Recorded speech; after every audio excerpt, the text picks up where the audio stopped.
Hachette Audio presents The Gods of Guilt, written by Michael Connelly, read by Peter Giles.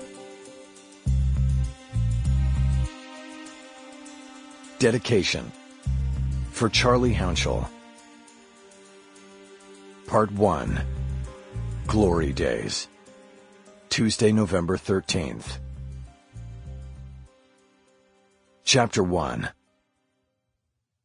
I approached the witness stand with a warm and welcoming smile. This, of course, belied my true intent, which was to destroy the woman who sat there with her eyes fixed on me. Claire Welton had just identified my client as the man who had forced her out of her Mercedes E60 at gunpoint on Christmas Eve last year. She said he was the one who then shoved her to the ground before taking off with her car, her purse, and all the shopping bags she had loaded into the back seat at the mall. As she had just told the prosecutor who questioned her, he had also made off with her sense of security and self-confidence, even though for these more personal thefts he had not been charged. "Good morning, Mrs. Welton." "Good morning." She said the words like they were synonyms for "please don't hurt me."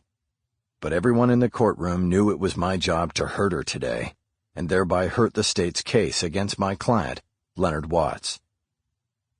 Welton was in her 60s and matronly. She didn't look fragile, but I had to hope she was. Welton was a Beverly Hills housewife and one of 3 victims who were roughed up and robbed in a pre-Christmas crime spree, resulting in the 9 charges against Watts. The police had labeled him the bumper car bandit, a strong-arm thief who followed targeted women from the malls, bumped into their cars at stop signs in residential neighborhoods, and then took their vehicles and belongings at gunpoint when they stepped out of their cars to check for damage. He then pawned or resold all the goods, kept any cash, and dropped the cars off at chop shops in the valley.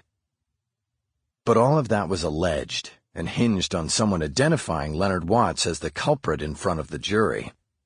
That was what made Claire Welton so special and the key witness of the trial.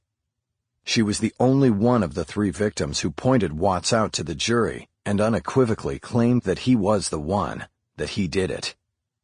She was the 7th witness presented by the prosecution in 2 days, but as far as I was concerned, she was the only witness.